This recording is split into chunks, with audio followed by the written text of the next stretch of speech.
Let's mic आज का अखबार।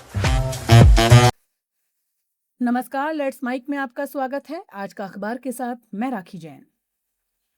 द न्यूयॉर्क टाइम्स में प्रकाशित लेख टकर कार्लसन की माफी के पीछे छिपी साजिश की सोच। इसमें एक दिलचस्प लेकिन गंभीर प्रवृत्ति की ओर इशारा किया गया है। लेख कहता है कि हाल ही में टकर कार्लसन ने अपने भाई के साथ बातचीत में अमेरिकी राष्ट्रपति डोनाल्ड ट्रंप के दूसरे कार्यकाल की नाकामियों पर अफसोस जताया और लोगों को गुमराह करने के लिए माफी भी मांगी। पहली नजर में ये बदलाव सुकून देने वाला लग सकता है, खासकर उन लोगों के लिए जो लंबे समय से ट्रंप की राजनीति को खतरनाक मानते रहे हैं। लेकिन लेख का तर्क है, ये माफी पूरी तरह ईमानदार आत्ममंथन नहीं है। लेख के मुताबिक कार्लसन और उनकी जैसे कई पूर्व ट्रंप समर्थक अपनी गलती स्वीकार करने की बजाय एक नई साजिश कहानी गढ़ रहे हैं।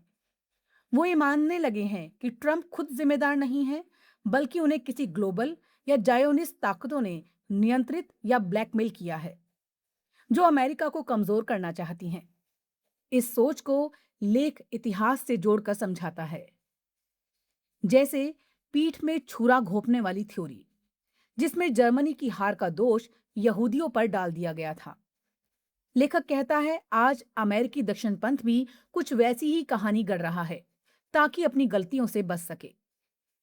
लेख ये भी मानता है कि इजराइल और बेंजामिन नेतन्याहू जैसे नेताओं का ट्रंप की नीतियों पर असर रहा है, खासकर ईरान के साथ टकराव में। लेकिन असली बात यह है कि ट्रंप जैसा नेता हमेशा से वैसा ही था, अस्थिर, आक्रामक और बिना नियंत्रण के। फर्क सिर्फ इतना है कि अब उसके आसपास रोक टोक करने वाले लोग नहीं बचे हैं।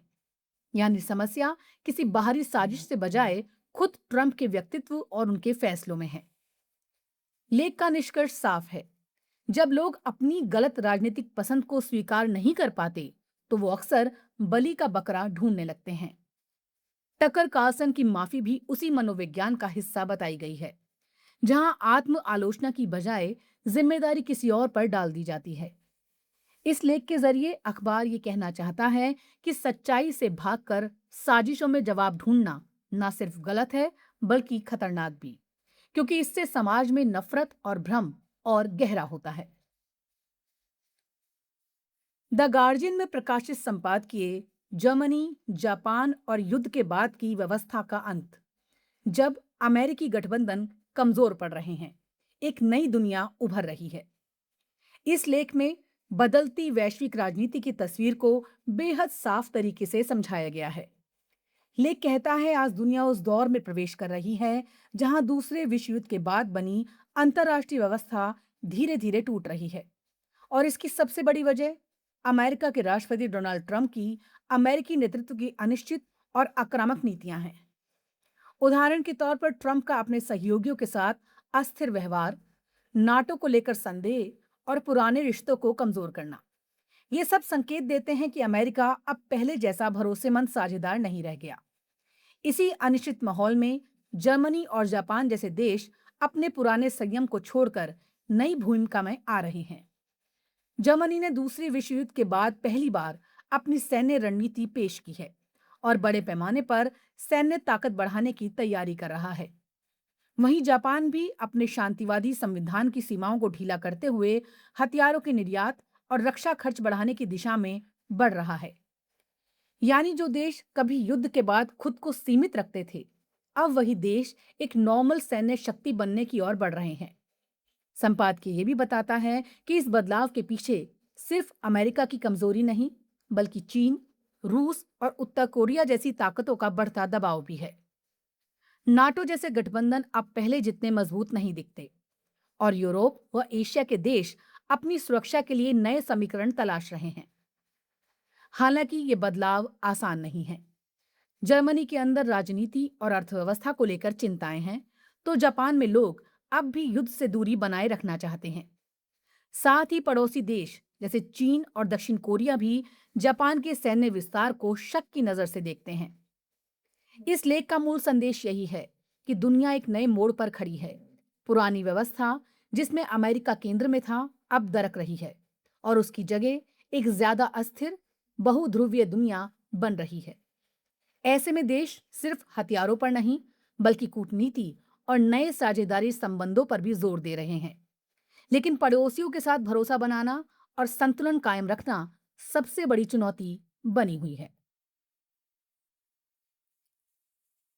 अल जजीरा में प्रकाशित लेख, क्या ईरान इराक टैंकर युद्ध दोहराया जा रहा है?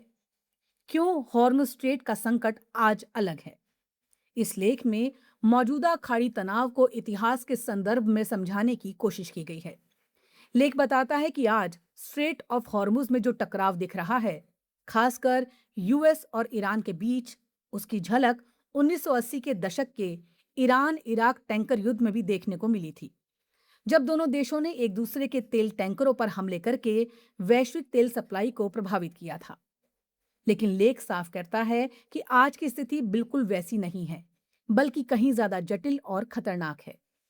लेख के मुताबिक समानता यह है कि तब भी और अब भी समुद्री रास्तों पर दबाव बनाकर आर्थिक और रणनीतिक असर डालने की कोशिश हो रही है। जैसे 1980 के दशक में जहाजों पर हमलों से तेल की कीमतें और बीमा लागत बढ़ी थी, वैसे ही आज भी हॉर्मुज से गुजरने वाला करीब 20% वैश्विक तेल प्रभावित हो रहा है, जिससे कीमतें उछल रही हैं। समुद्र में बारूदी सुरंगों का खतरा भी दोनों दौर में एक जैसा बना हुआ है, यानी छोटा सा समुद्री तनाव भी पूरी दुनिया की अर्थव्यवस्था को हिला सकता है। लेकिन अंतर ज्यादा अहम है। 1980 के दशक में यह टकराव ईरान इराक वॉर का हिस्सा था, जहां दो देश सीधे लड़ रहे थे और रोनाल्ड रीगन के नेतृत्व में अमेरिका और उसके सहयोगी जहाजों की सुरक्षा के लिए खुले तौर पर मैदान में थे।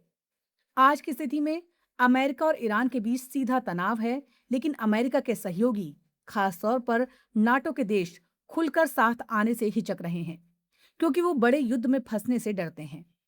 यानी पहले जहां सामूहिक सुरक्षा दिखती थी, अब वहां हिचक और बिखराव दिख रहा है। लेख ये भी बताता है कि आज का ईरान पहले से ज्यादा सक्षम और आक्रामक रणनीति वाला है। उसने मिसाइल, ड्रोन और असमान युद्ध की रणनीति को मजबूत किया है, जिससे वो लंबे समय तक दबाव झेल सकता है। वहीं अमेरिका भी सीधे युद्ध की बजाय नाकेबंदी, दबाव और सिग्नलिंग की रणनीति अपना रहा है। यानी अब लड़ाई सिर्फ गोलियों से नहीं, बल्कि आर्थिक और रणनीतिक दबाव से भी लड़ी जा रही है। इस लेख का मूल संदेश यही है कि इतिहास जरूर दोहराता हुआ दिख सकता है, लेकिन हालात बदल चुके हैं। आज का हॉर्मुज संकट ज्यादा तेज, ज्यादा तकनीकी और ज्यादा अनिश्चित है, जहां छोटी सी चिंगारी भी बड़े वैश्विक संकट में बदल सकती है।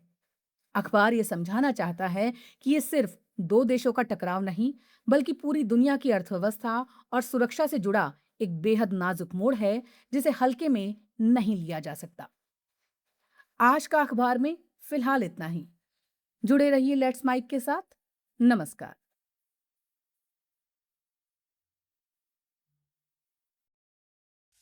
आप सुन रहे थे let's mic more than radio.